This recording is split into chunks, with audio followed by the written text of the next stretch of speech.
Graça e paz, irmãos. Vamos neste momento fazer um pouco mais de meditação no nosso estudo sobre oração. Eu gostaria de hoje ler o que está escrito na carta aos Hebreus, no capítulo 10, que está descrito acima, no versículo 7. Então eu disse: eis aqui estou, no rolo do livro está escrito a meu respeito, para fazer, ó Deus, a tua vontade. Quantas vezes, meus irmãos, pensamos que orar é curvar a vontade de Deus à nossa vontade, quando na realidade é a minha vontade que vai andar em conformidade com a vontade de Deus. E a vontade de Deus, que é boa, perfeita e agradável, logicamente vai trabalhar através de mim, através de nós. Se você pensar um pouco, quando um barco chega no cais, eles jogam a corda para que vão puxando a corda e o barco chegue até, ancore ali no cais. Não é o cais que vem para o barco, é o barco que vai para o cais. Quando nós nos aproximamos de Deus, nós em oração precisamos estar abertos para coisas novas que Ele vai fazer a respeito de nós. Se nós tomarmos, por exemplo, a condição daquele rapazinho, daquele menino lá do Evangelho de João, no capítulo 6, ele sabia que Jesus ia pregar, ele amava ouvir Jesus. Ele levou o seu lanche, 5 pães, 2 peixinhos. Esse era o lanche, suficiente para ele. Quando chegou lá, nós sabemos o que aconteceu. Nós vemos que aquele menino, ele abriu mão do seu lanche, ele abriu mão de tudo o que ele tinha. Tudo foi entregue nas mãos de Jesus. Quando eu penso naquele momento, eu imagino o menino Jesus com as mãos assim, olhando para ele. Jesus sabia tudo o que ia acontecer. O menino talvez pensou: será que o mestre vai comer o meu lanche? Será que eu vou ter esse prazer de vê-lo comendo o meu lanche? Não é? Isso, nós vemos que esse menino entrou com tudo o que ele tinha em cooperação. Ele não tinha noção da grandiosidade daquele momento. E nós vemos que através da atitude dele, ele alimentou multidões. Trabalhou. Ele não sabia que naquele momento ele estava colocando o pouco, que era tudo que ele tinha, nas mãos multiplicativas de Jesus. Ele não sabia que Jesus o estava convidando a uma cooperação. Ele não sabia que ali ele estava trabalhando em conjunto com o Filho de Deus. E foi dessa forma que o seu pouco se tornou muito. O que era suficiente para ele, o seu suficiente, se tornou mais do que necessário. Por quê? Porque nós sabemos que ainda sobraram 12 cestos. Assim, meus irmãos, cooperar, orar, é cooperar com Deus para que coisas novas aconteçam na terra. E por isso nós devemos nos entregar. Quando nos entregamos a Deus em oração, oferecemos tudo o que somos. Assim nós podemos receber o que está sendo oferecido pelas mãos divinas. Nos tornamos como um barro nas mãos do oleiro. O oleiro amassa, o oleiro dá a forma que está no coração dele e nós estamos à disposição dele. Lá em 1 de Pedro, no capítulo 3, nós temos duas menções sobre igreja, sobre nós. No versículo 9, Pedro diz assim: vós, porém, sois raça eleita, sacerdócio real, nação santa, povo de propriedade exclusiva de Deus, a fim de proclamardes as virtudes daquele que vos chamou das trevas para a sua maravilhosa luz. Mas no versículo 5, aqui mesmo, no capítulo 3, no versículo 5, ele diz, desculpem, meus irmãos, no capítulo 2, eu disse 3, mas é 2. No versículo 3, ele diz, também vós mesmos, como pedras que vivem, sois edificados casa espiritual, para serdes sacerdócio santo, a fim de proclamar, de oferecer sacrifícios espirituais agradáveis a Deus por intermédio de Jesus Cristo. Você vê que no versículo 5 ele diz que nós somos sacerdócio santo. No versículo 9 ele diz que somos sacerdócio real. Então, qual é o ministério do sacerdote? Não é ministrar diante de Deus? É. Ele nos fez, a Bíblia diz em Apocalipse 1, que ele nos transformou em sacerdócio para o seu Deus e Pai.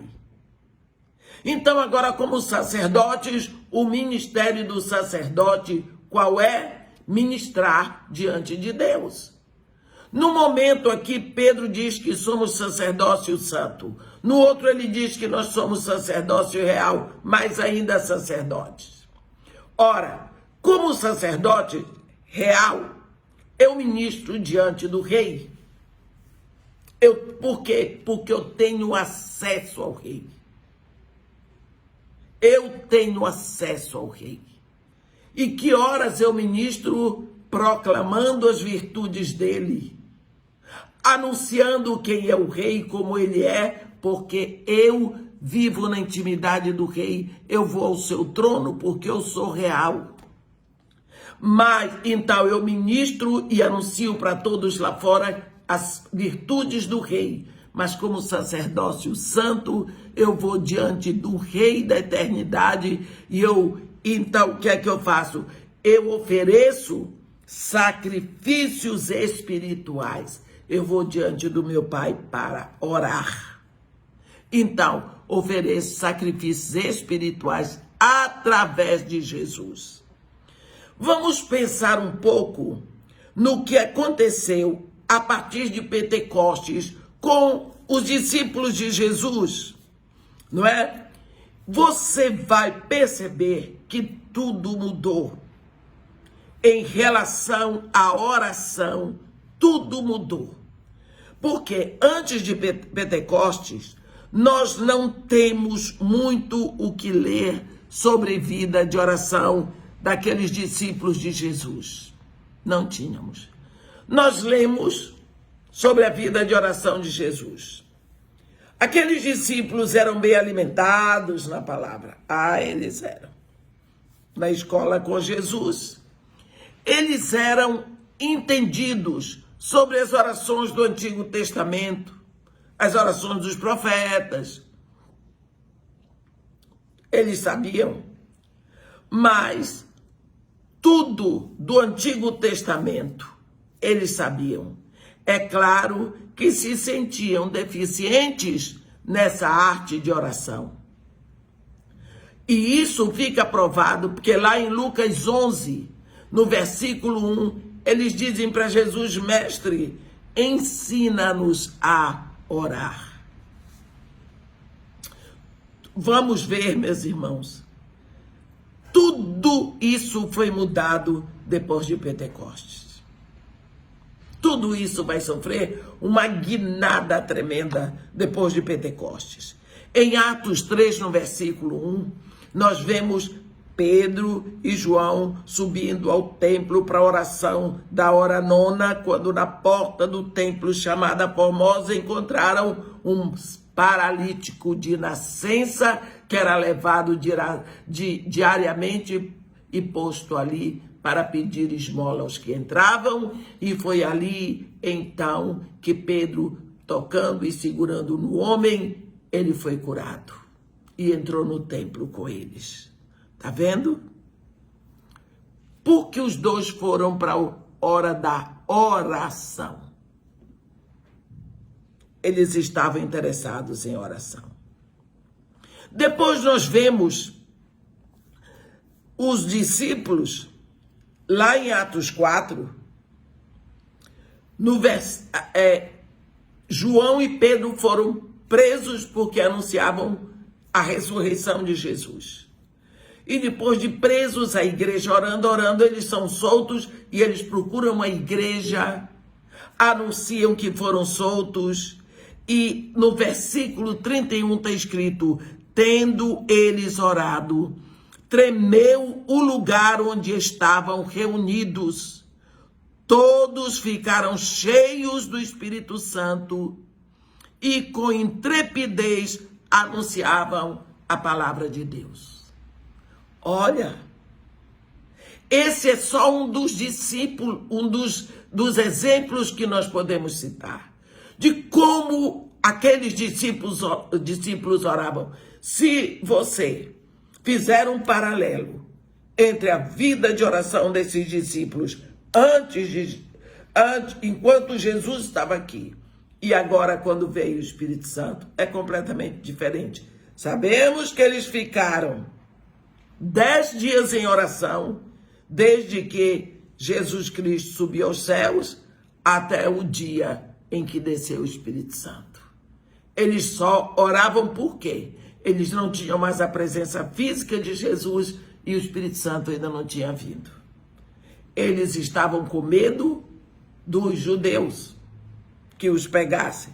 Mas agora você vê eles de uma oração em outra oração, de uma reunião de oração em outra reunião de oração.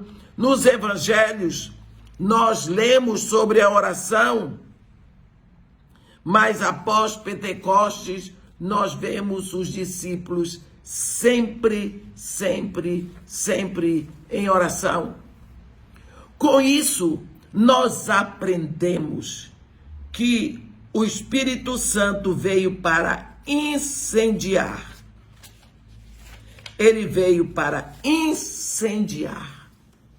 Nós vemos lá em Atos 2, quando o Espírito Santo vem, ele vem com o som de vento impetuoso e vai distribuído entre os apóstolos, os discípulos ali, línguas como de fogo. Nós vemos que esse Espírito que vem para incendiar, para tocar fogo santo na igreja, ele já chegou. Por isso nós devemos clamar para sermos cheios desse Espírito, para que nós tenhamos uma vida de fervente e intercessão. Quantas vezes nós esquecemos que sem oração não há nenhum poder na nossa vida? Mas com oração tem poder. Muita oração, muito poder. Pouca oração, pouco poder. Nenhuma oração, nenhum poder. Ficamos à mercê do mundo e ainda somos filhos de Deus. Não entendemos como. Lá Nós vemos Jesus Cristo. A palavra de Deus diz lá em Marcos 1, quando você lê do versículo 35 a 38, ele gastara a madrugada orando. Não se sabe que horas ele subiu para orar. Enquanto todos vão dormir, ele ia estar com o Pai. E quando ele sai dali, ele sai para anunciar. Você vê o dínamo que vem da oração. Ele vai ao Pai receber a proposta do Pai para aquele dia. É incrível ver pessoas que, mesmo estando no ministério, pregando a palavra, fazendo discípulos, eles escrevem livro, eles pregam o tempo todo, eles assistem televisão, eles ficam por dentro da fofoca do Facebook, sei lá mais o quê, sabem de tudo o que se passa. Que horas eles dedicam à oração? Eu fico impressionada, porque eu sou viúva, eu moro sozinha, eu tenho um filho, graças a Deus, casado, me deu uma filha com netos, mas eu tenho dificuldade com o meu tempo, não dá para ficar batendo papo com os outros. As pessoas me criticam que eu não leio mensagem no celular. Se eu for ler mensagem, eu não faço mais nada. Porque a mensagem após mensagem, então eu não leio nenhuma. Não leio mensagem. Quiser falar comigo, pode ligar o meu telefone, eu não escondo o meu número de ninguém. Mas tempo para ficar lendo mensagem eu não tenho, tempo para ficar batendo papo eu não tenho, visitar pessoas para tomar um cafezinho, não vou, aniversário, casamento, formatura, oro por você, agradeço o seu convite, mas eu não vou, eu não tenho tempo. Porque se nós dermos tempo a tudo que está em volta, com certeza deixaremos o tempo da oração para depois, até que ele não se torna, não é mais a nossa prioridade. Você lembra a primeira carta que Jesus escreve? Tenho, porém, contra ti que abandonaste, foste botando de banda, pouco a pouco vai saindo do meio. Ele foi de madrugada, ele vem de lá com todo o gás para anunciar, para curar Jesus. Isso também nos ensina que se não recebemos, não produziremos. Não teremos nada para entregar se nós não vamos receber. Nossa missão é pregar. E a oração é uma pregação incubada. Pela oração você recebe de Deus aquilo que você vai entregar. Nossa missão é pregar. E a oração, ela é um momento em que você recebe tudo. Quando Jesus Cristo disse, ide, fazei discípulos, ensinando a eles tudo o que eu vos tenho ensinado, e aí? Você não vai buscar? Olha, as pessoas mais ativas são aquelas que se tornam inativas no silêncio diante de Deus para receber. Pela oração, nós recebemos a criatividade, a energia, a consciência de Jesus em nós. É nessa hora que a nossa mente vai se tornando mais e mais como a mente de Cristo. Depois da oração de Jesus no Getsemane, o que foi que ele disse? Quando ele orava, quando ele suava sangue, quando ele acaba, qual foi a sua palavra? Ele disse, levantai-vos e vamos. Eis que o traidor se aproxima. Levantai-vos e vamos. Ele estava firme, ele estava seguro. Dali ele foi preso e começou a caminhada dele até que enterraram o corpo dele. Então você vê a força, você vê o poder, você vê a energia que vem da oração. A oração nos possibilita a enfrentar tudo que vai chegar durante o dia. Por isso que eu sempre aconselho as pessoas a orarem de madrugada. Porque quando você chega diante de Deus, Deus sabe, Deus está vendo todo o seu dia, toda a sua trajetória, todas as armadilhas, todos os impedimentos que vão se levantar, todas as suas necessidades. E é preciso que de manhã você receba dele o fluir do poder.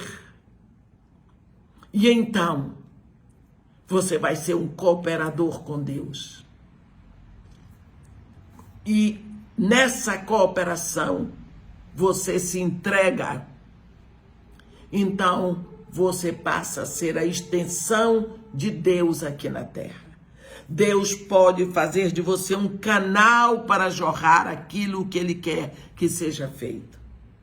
Nós vivemos, repito, num universo aberto, onde tem muitas coisas para acontecer. E Deus tem coisas novas para fazer. Lá o profeta Isaías diz no capítulo 43, eis que faço coisa nova que está saindo à luz, porventura não percebeis. Eis que ponho um caminho e um rio no deserto. No deserto. Os animais do campo, os chacais, os filhotes de avestruz me glorificarão. Porque eu porei água no deserto. Darei de beber a um povo escolhido, ao povo que eu chamei para celebrar o meu louvor. Olha, Deus está fazendo coisas novas e está buscando a sua cooperação. Ele quer que você chegue para Ele, como aquele rapazinho de João 6, que entregou os pães e os peixinhos. Olha que coisa grande ele fez. Não foi muito, mas ali ele deu tudo. E através das mãos multiplicativas de Jesus, o pouco dele foi mais do que necessário. Então, procure o momento da oração. Se renda, entregue-se a Deus e deixe que Ele faça de você um cooperador com Ele no trabalho que Ele quer fazer aqui na terra, na sua família, na sua cidade, na sua igreja, no seu país. Amém? Que Deus nos abençoe e nos guarde, que faça resplandecer o seu rosto sobre nós e tenha misericórdia de todos nós. Amém.